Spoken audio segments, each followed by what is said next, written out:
Bonjour à tous, aujourd'hui on va s'intéresser à la gestion des exigences sur Teamcenter.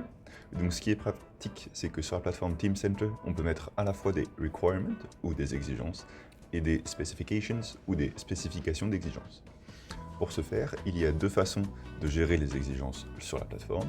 La première, c'est de créer directement les exigences et leurs spécifications à la main sur la plateforme, c'est-à-dire en utilisant des paragraphes qui vont servir de nœuds, des exigences et des spécifications d'exigences. On peut noter qu'il n'y a pas de différence sur la plateforme entre les deux.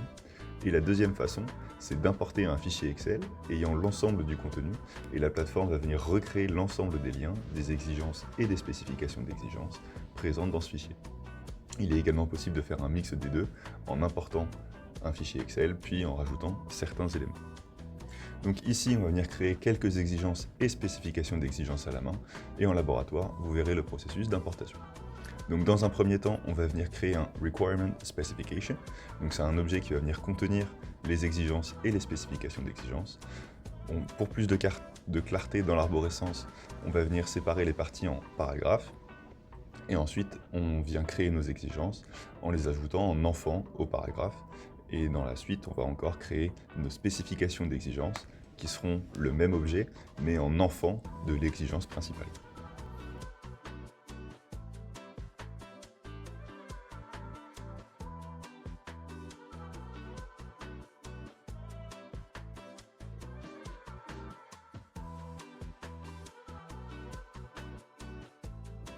Maintenant, on va venir créer notre exigence. C'est-à-dire qu'on peut par exemple dire que notre matériau doit avoir une certaine dureté pour ne pas se scratcher lorsqu'il rentre en contact avec un certain objet.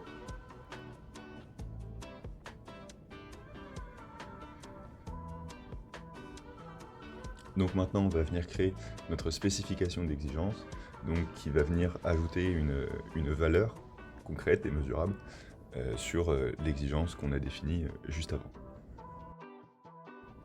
Et donc une fois l'ensemble des éléments créés, on peut venir les relier à différentes parties de notre design en utilisant ce qu'on va appeler des trace links. Donc là, c'est ce qu'on est en train de faire, on est en train de relier notre spécification d'exigence à notre 3D pour dire par exemple que c'est ce composant-là qui devra répondre à l'exigence de dureté. Donc une fois que ça c'est fait, on va avoir un lien entre nos exigences et leurs spécifications et le composant 3D.